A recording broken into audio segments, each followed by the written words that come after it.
It's nice, as Parvati said, to see all of you. A number of you have come from further afield for this upcoming inner renewal retreat, and it's a wonderful blessing to have you here, and everyone else.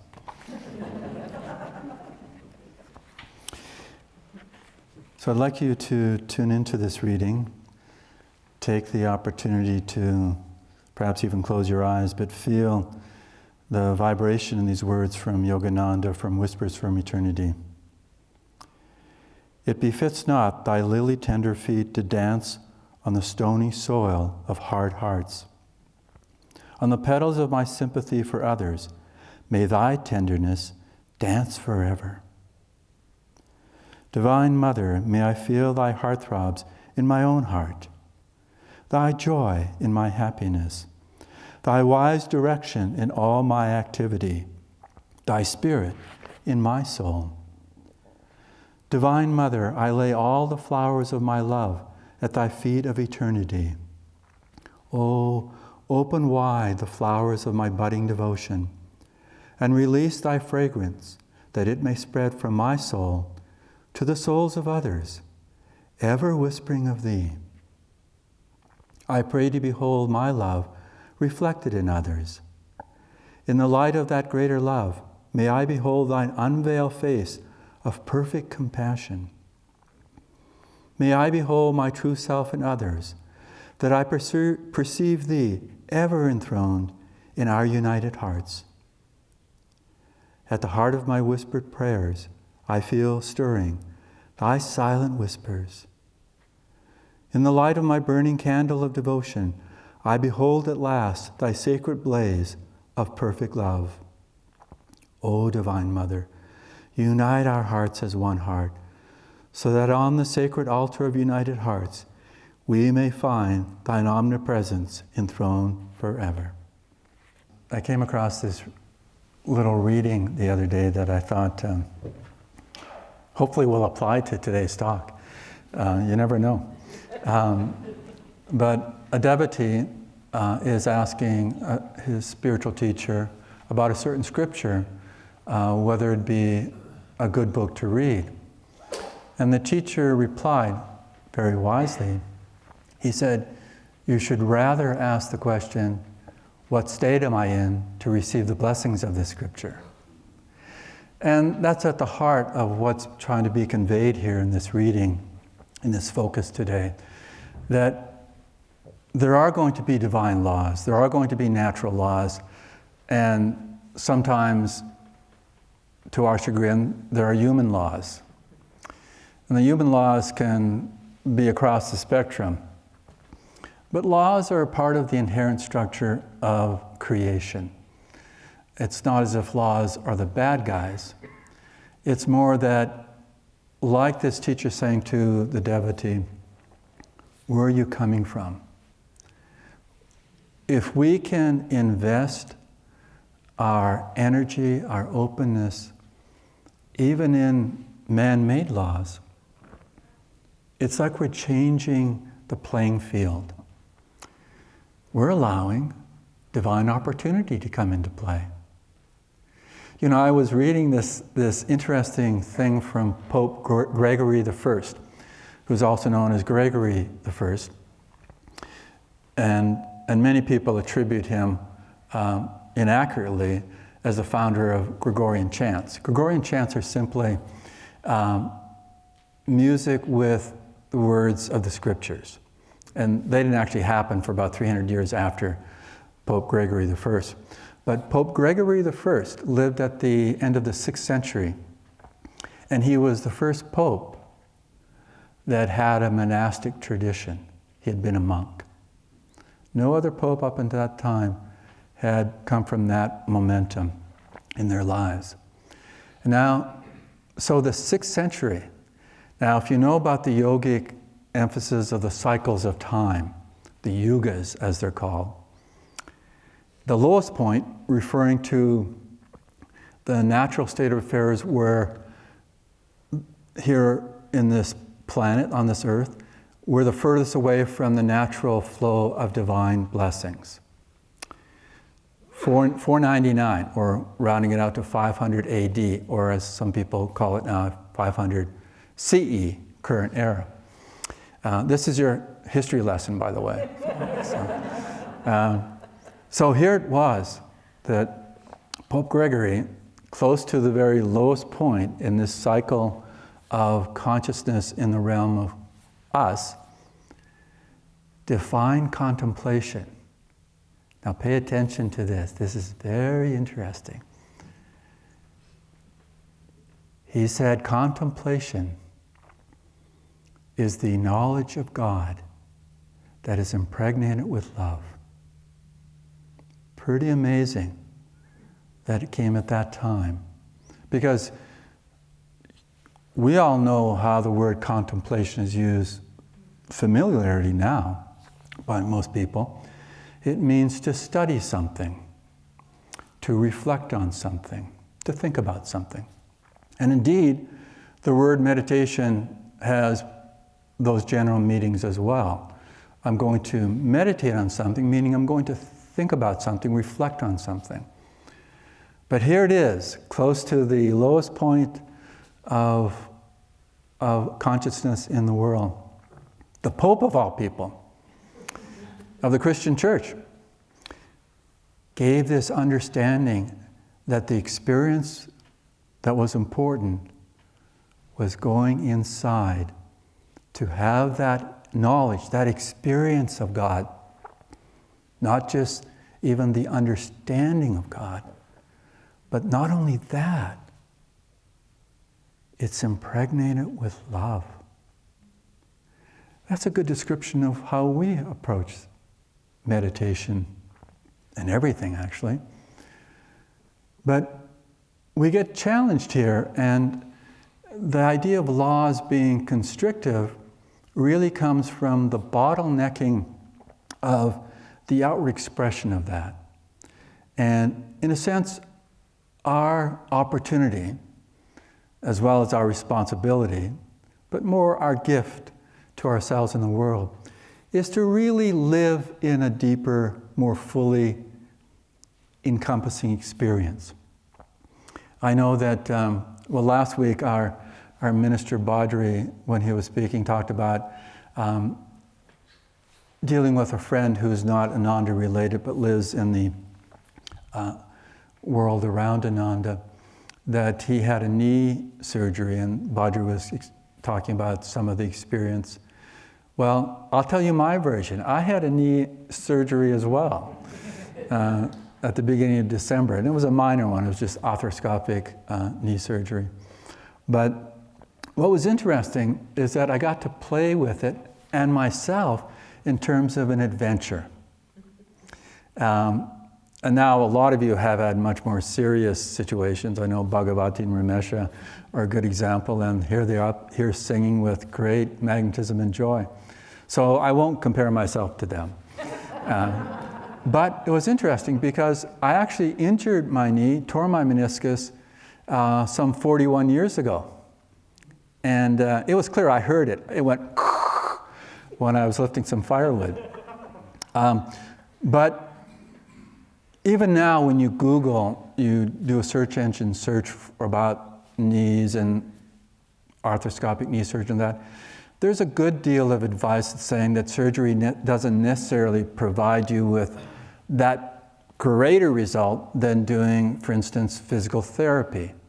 So there's always a question in a lot of procedures and situations with our bodies.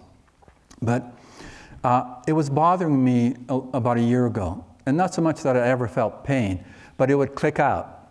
And if you've ever experienced that, suddenly it'd go, I'd be walking, it just would go out. And then I realized that's not really that bad in and of itself.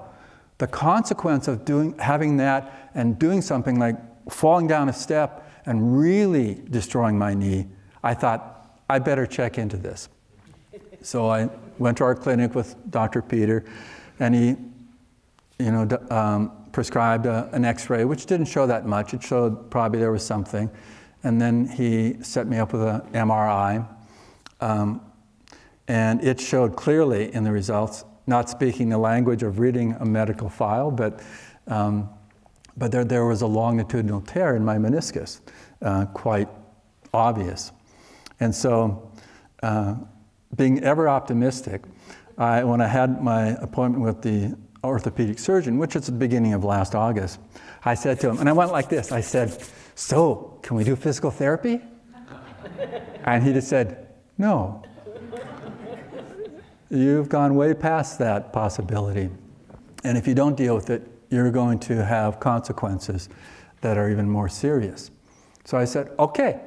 So, but I said, because of my schedule, because I had all these trips planned to places like Dallas, we've got some Dallas devotees here, and other places that, and plus taking seclusion, I thought, I'm not going to do this until early December. So this is early August, I saw him. Now, this was like taking a law, in a sense, natural law. Well, he gave me these handouts, including a lot of advice to prepare for this wonderful event. And it included exercises. Now, every day for the last 40-some years, I've done energization exercises every day. I think I missed half a dozen days when I was courting Parvati. Now, I'm not laying any blame on her. But I've done yoga postures for that same length of time. So I'm used to that flow of things and understanding that, as we know from the energization exercise of Yogananda, it's the energy that we're tuning into. The physical expression of that through the movements and all of that, that's the way that we get in touch with the flow of energy, using our will and our awareness. So I've applied that to the yoga postures over all these years. But then there's this new set of exercises. And I thought, well, I'll just assume I'm going to bring the same awareness, same energy, same focus to these exercises. And then I saw the surgeon a couple of weeks after I came out of seclusion. No, maybe it was before seclusion. Anyway, sometime in November. And he went over what we were going to do and what was going to happen. And he said the main thing is, after this operation, you've really got to have intense discipline to make sure you can straighten your leg. Because you have people not doing that, and they're walking around still with a limp. Now you'll see me limping a little bit. But this idea that I was thinking the energy. So the law is there. This is what's going to happen to my body. But again, I'd never felt any pain from the injury in my knee. And so that was kind of interesting. And so with this prompting, I did more of the exercise, and then came the day of the operation. And again, not a big serious operation, but I've never had any other operation, some hernia operation. So I felt like, wow, I get to see what this is about. And it's an outpatient operation. It's not that you stay overnight. But I had this wonderful meditation that morning for several hours. And it was the last time I was able to sit cross-legged on my cushion on the floor. I still can't do that. And now it's been 3.5 decades since I sat in a chair in my usual meditation. So it was a little bit interesting. But the day of the operation was interesting because we were there an hour and a half before to do all the pre-op stuff. And they were very kind, really good people in Grass Valley. And then we finished after about half an hour. So I had almost a whole hour before they're going to wheel me into the operation room and do the surgery. So I thought, I'm going to meditate. And at first, there was a child next door, like a 10-year-old child, I believe, that was going to have major dental surgery because I could hear them talking.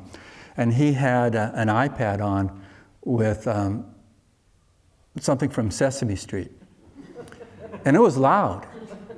And I thought, well, that's the nature of this world of duality. It's always going to be that way. But I thought, no, I know these techniques. And so I started to just tune in. And it wasn't long before I was enveloped internally in this very soft, healing light. I knew it was healing. I could feel it. It was like it was permeating me. It wasn't even outside of me. It just felt I was that light. And then some of the folks had to come in and check on me, including the anesthesiologist.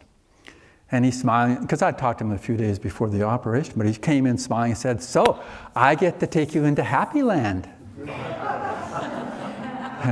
By sedating me with an IV. And he said, "By the way, there's evidence that you can direct where you go when you're sedated in your mind." And I said, "Wow." And he said, like if you picture a beach or some environment you want to be in. And without really thinking, I said, "I'd like to go to heaven."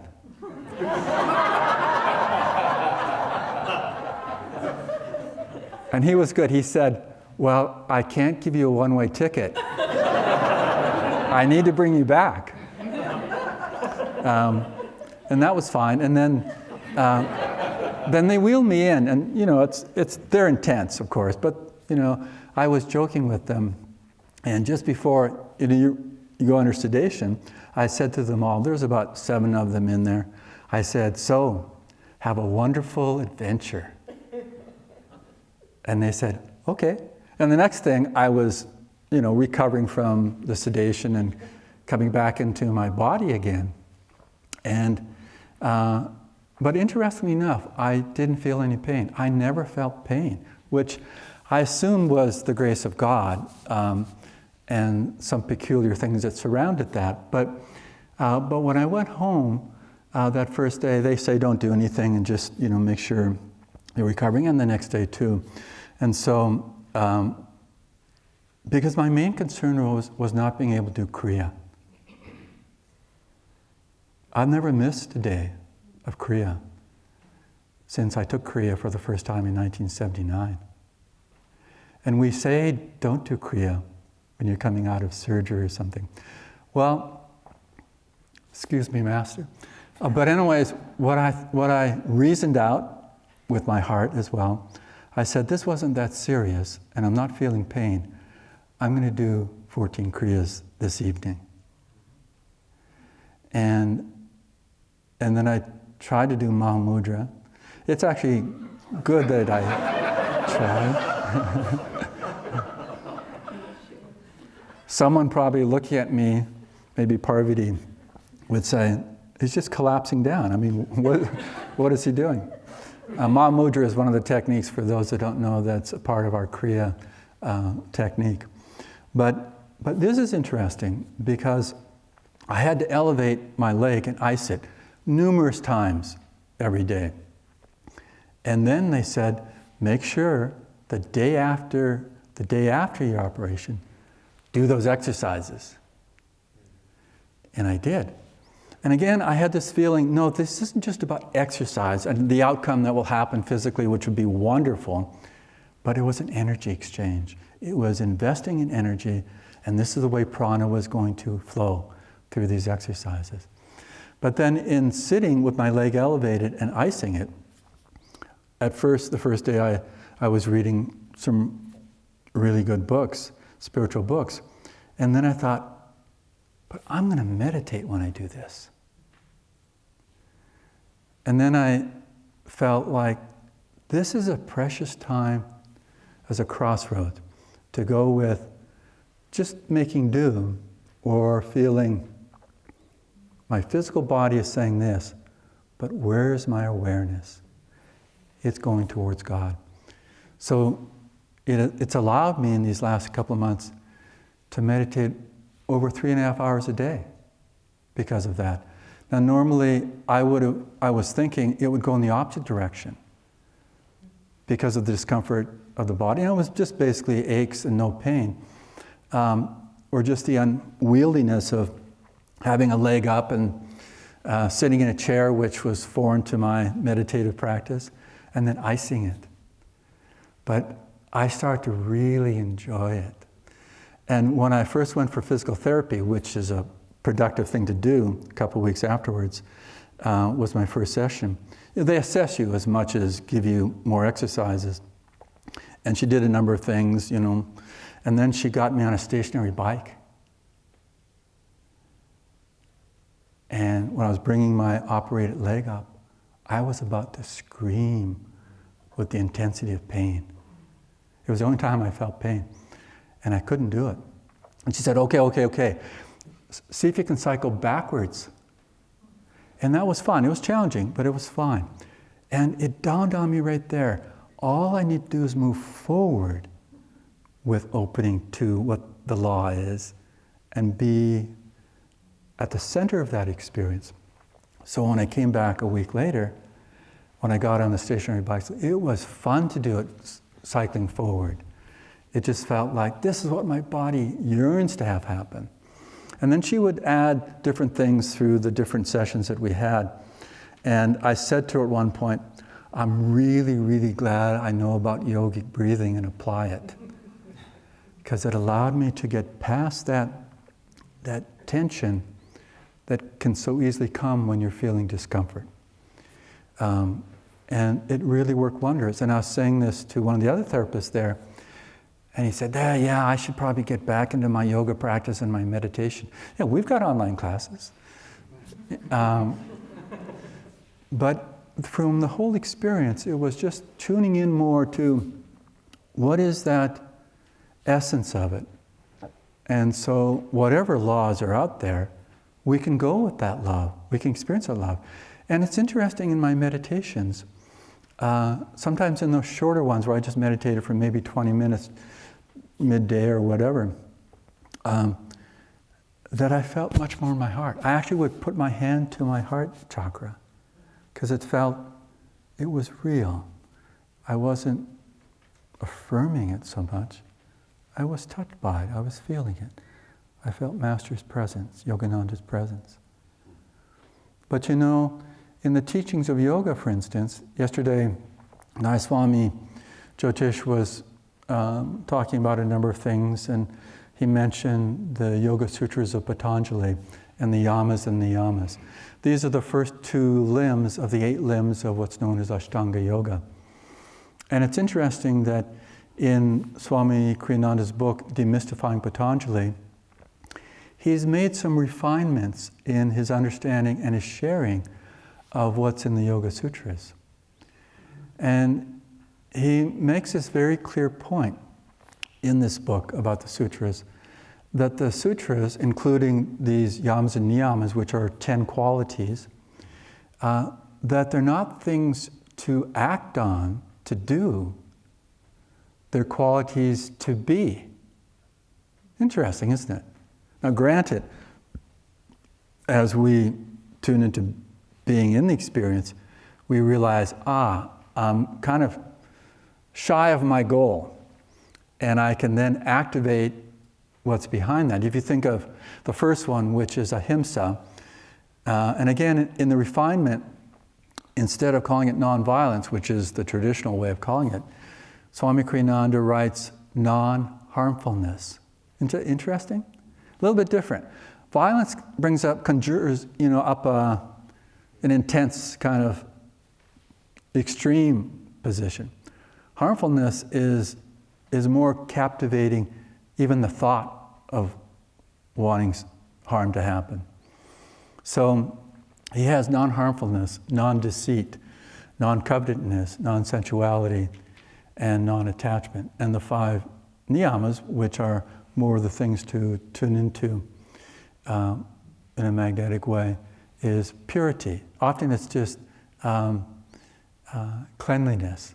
But cleanliness in our Western vocabulary has a little bit of a certain meaning. Purity is really what it's about, purity of the heart. And then contentment, austerity, and then self-study, and then devotion to the Supreme Lord. Well, this is very interesting, that they're not, as I said, things to do, but we can sort of, as we wrap our energy, our aura around it, we can feel, it would be good if I worked on being more truthful or more pure. But in this understanding that it's really the description of what happens in perfection, what the conditions of perfection are, is what Patanjali is revealing to us. That's interesting. It's a different mindset. It opens up a whole different realm of possibilities. That if we're centered in ourselves, again, whatever level that might be, whether we feel we're real green to any of these teachings, or we've been around them for a long time, if we feel that we can come even a little bit from our center, then we've already attained the experience of these qualities. Now, this is very interesting, that years ago, many years ago, someone mentioned to me that they, I think, had read something that was indicating that the 10 Commandments of the Judeo-Christian realm weren't really commandments. No more than the yamas, niyamas are things to do. That the 10 Commandments. Now, Yogananda called them, you'll love this, the eternal rules of happiness. That they shouldn't be this thou shalt do this so much as what is it that's enveloping me in the way that I'm going to grow? And how do I find a way to offer myself so that growth is there? I think if we just subtly change that just even a little bit, it's what I found, for instance, doing those exercises I've been doing, or doing the yoga postures for all these years. The focus is opening up to the experience, not trying to get somewhere. The law of my body is going to function the way it's going to function. Right now, there are certain yoga postures that I'm not attempting to do because of my knee. I don't want to put undue pressure on it and maybe injure it. But that doesn't limit me. It just allows me to say, what can I do? So I've always loved Bhujangasana, the Cobra pose, but I couldn't do it. So after about 3 days after the operation, I thought, but I really feel the energy is needing to happen in that way. So we have an armchair that doesn't have the big arms on it, but just nice, sort of like railings in the sense. And so I put my hands in there, walk back, and then and it was like even more dynamic than doing the Cobra pose on the floor. And so I'm not sure if I ever go back, but you know how it is. You find the creativity taking place because your openness, your awareness, your understanding is going in that right direction. So love is what's going to be there, but we may just feel it as the openness of our hearts or the calmness of our energy. These are really the essence of that love of God that flows through us, that openness of who we are. And so as we tune in this way, as it said, I think at the end of the reading on security, be of good cheer. But do that with your heart, your openness, and your wonderment that you can work with whatever is in duality in a way to bring you the divine touch in this moment. Let's have that moment now. Blessed,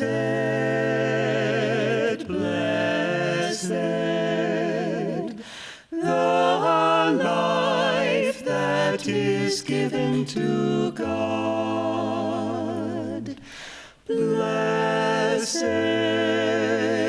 blessed, the ways where His feet have trod. Oh, the joys that human heart can know. May His love on you bestow. May all dangers from your path be moved.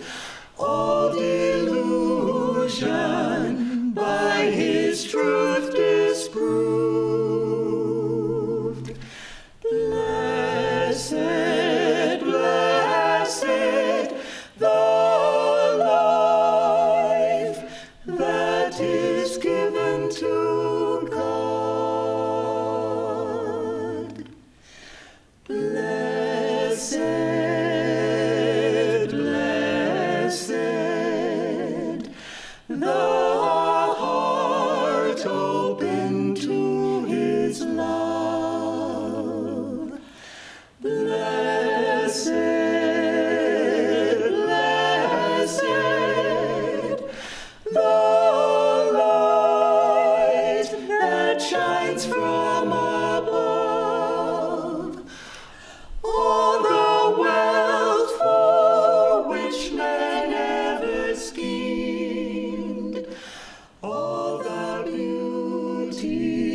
you.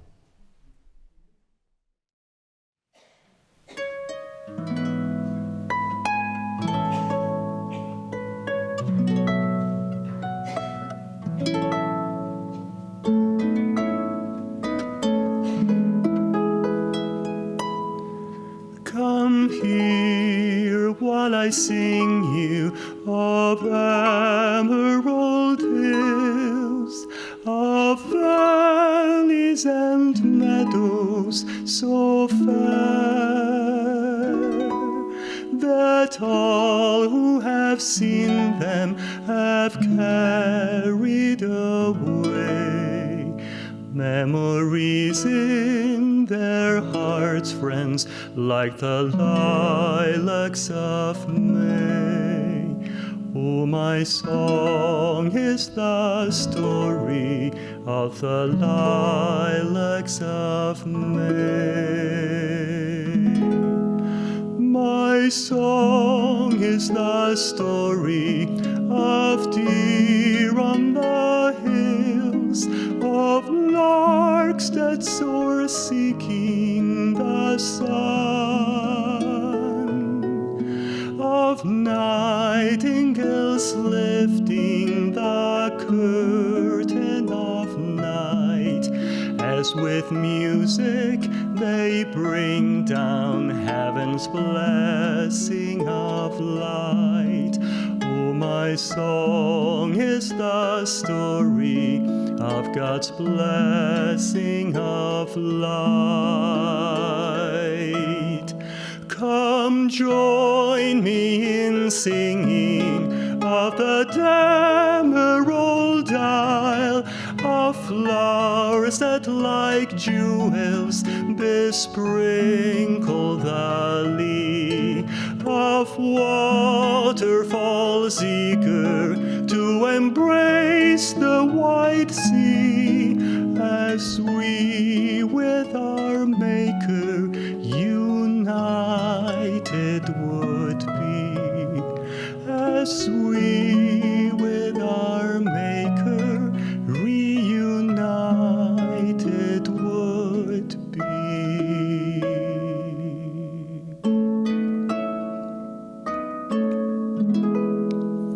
Come here while I sing you of emerald hills, of valleys and meadows so fair, that all who have seen them have carried away memories in their hearts, friends, like the lilacs of May. Oh, my song is the story of the lilacs of May.